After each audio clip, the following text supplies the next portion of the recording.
the concept behind this is that when you stimulate the vagus nerve, you get release of neuromodulators. Neuromodulators are associated with plasticity or changes in the brain.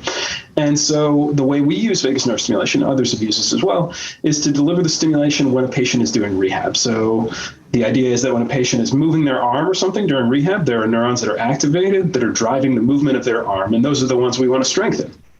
Same concept that's behind conventional rehab. If you stimulate the vagus nerve and release those neuromodulators when the patient's moving their arm, the idea is that it's going to strengthen those connections, and that may lead to better recovery.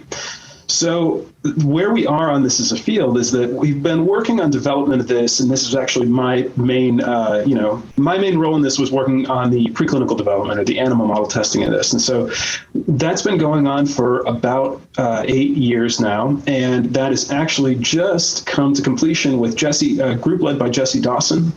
Finished up a trial that was published recently in The Lancet, describing, it was a phase 3 pivotal study showing that pairing vagus nerve stimulation, or VNS, with rehabilitation in individuals with chronic stroke significantly enhances recovery. So actually, just a few days ago, they received FDA approval to use that strategy in stroke patients. The experimental evidence basically follows a pretty consistent model. So what we did was we trained rats to perform some sort of skilled forelimb task, like they had to reach out and grab something, and then they had to pull on it, and they had to pull with a particular force.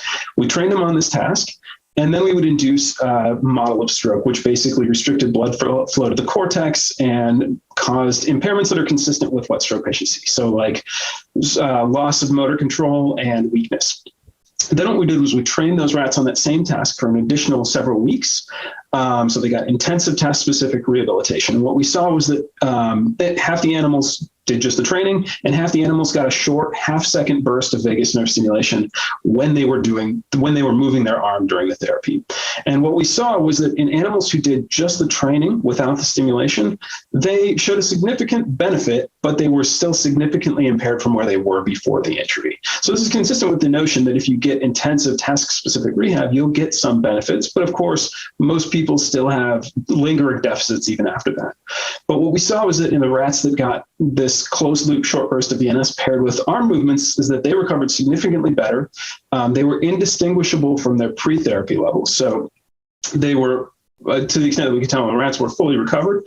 And one other important finding from that was that even after we stopped the therapy, they retained these benefits for, in many of the studies, 1 week, but when we tested longer than that, we also saw that they retained the benefits for 6 weeks. And so that's important, not only for the fact that, of course, we want patients to make recoveries that are lasting, but also because this is sort of consistent with the notion that what we're doing is enhancing plasticity or changes in these brain networks, and we would expect that to be long lasting.